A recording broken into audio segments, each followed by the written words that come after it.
Autoline Daily is brought to you by Bridgestone, your journey, our passion, and by Dow Automotive Systems, improving durability and increasing design flexibility with Betamate structural adhesives at dowbetamate.com. Welcome to a brand new week of Autoline Daily. Well, actually a shortened week, what with the Thanksgiving holiday here in the States coming up. But for now, let's get on with the program. You know, one of the raging debates in the industry is whether or not the BMW i3 is truly a BMW. I just got back from test driving the i3 and I'm not going to hold you in suspense. This car drives fantastic. With its command seating position and lots of glass area, you get a panoramic view of everything around you.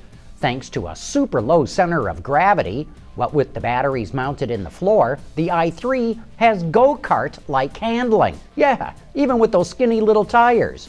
And while it may not look that fast as measured by a stopwatch, by the seat of your pants, it feels really quick. Best of all, it has aggressive regen, so when you lift off the throttle, the car slows quickly enough that you don't have to use the brake pedal in most situations, including stop-and-go driving or even flinging it through the twisty bits. Now that alone is a different driving experience. We'll see if the i3 sells better than the other slow-selling electrics that are out there, but don't let anyone tell you that this is not a true BMW. Speaking of EVs, there were a couple of micro EVs unveiled at last week's Tokyo Motor Show. The Honda MC Beta is a funky-looking two-seater concept. It's powered by a lithium-ion battery, has a top speed of about 43 miles an hour, and a range of almost 50 miles. Honda plans to test it in Japan to see how it fits the needs of people living in large cities. The other micro EV concept is from Yamaha called the MOTIV.e, which was styled by Gordon Murray Design. You know Gordon Murray of Formula One fame. The body of the two-seater is made up of lightweight plastic panels. This EV is powered by an 8.8 kilowatt-hour battery pack and a 33 horsepower electric motor, which, believe it or not, produces 660 pound-feet of torque. But despite that power, it only has a top speed of 65 miles an hour. As we've been reporting for several years, Peugeot and Citroën are in deep trouble. Now, PSA, their parent company, is starting to look for a new CEO to replace Philippe Varenne, who's 61 years old, and who will step down next year. Who might they turn to? You remember Carlos Tavares, the COO over at Renault, who was unceremoniously dumped when he publicly stated he would love to become CEO at GM or Ford? Yep, they're talking to him, even though he's only 2 years younger than Varenne. Meanwhile, big changes at Nissan's operations in the U.S. First, some background. CEO Carlos Ghosn laid down the gauntlet when he declared he wanted Nissan to capture 10% market share in the U.S. But so far, it only has 8%, and that's only up 0.1 points so far this year. So we knew big changes were coming. Nissan recently put Jose Munoz as chairman of Nissan North America, and he just shuffled the deck. Most notably, Bill Kruger, who had been running manufacturing and purchasing, was moved over to Jatco, the subsidiary of Nissan that makes transmissions, notably its CVTs. And Sue Brennan, who had run the giant manufacturing operations in Smyrna, Tennessee, abruptly left Nissan without so much as a toodaloo. Nor did Nissan thank her for her years of service. And that suggests to me this ended rather badly.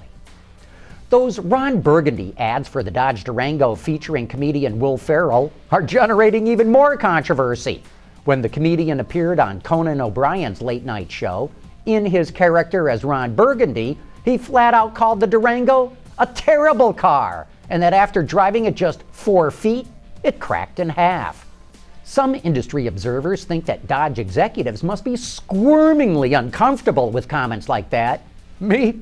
I bet they love it. It's free publicity. And you know that old Hollywood saying, there's no such thing as bad publicity. I'll bet it generates even more interest in the Durango, whose sales shot up 52% ever since those ads started running. Volkswagen is not slowing down in its pursuit to become #1 automaker in the world before the decade's over. Bloomberg reports the company will invest $114 billion over the next 5 years to develop new vehicles and upgrade its factories. And that is a whopping big number. Hey, before the break, we'd like to send out a special congrats to Ed Carpenter of Grosse Pointe, Michigan. He was randomly chosen the winner from our email subscription list for all this Corvette swag. And if you would like to subscribe, just head over to our website, Autoline.tv, and click the subscribe icon in the right column. You'll get a daily email keeping you up to date and informed on everything that's happening at Autoline. And by the way, congratulations, Ed. I'm Sean McElroy from Thousand Oaks, California, with a vehicle that's going to round out the Ram lineup. That report coming up next. Dow Automotive Systems, driving solutions in automotive, commercial transportation, and aftermarket with innovative products like Betamate structural adhesives. Lighter, stronger, safer. DowBetamate.com. When Mercedes split from Chrysler some years back, the Germans took the Sprinter brand with it, leaving a big hole in Chrysler's commercial van lineup. But that gap is finally being addressed with some help from Chrysler's Italian colleagues. Fiat Professional, our sister commercial brand over in Italy, has been producing this van for over 30 years. It's in its third generation, and they've produced over 4.5 million units, and there's still over 2 million on the road today. So we've had a hole in our lineup on the commercial side where we've had a chassis cab, we've developed our pickup line to meet the commercial needs, but really needed to play in the Class 2 van segment, and that's where this van will really come into play. So we're excited as a brand to have the opportunity to sell this.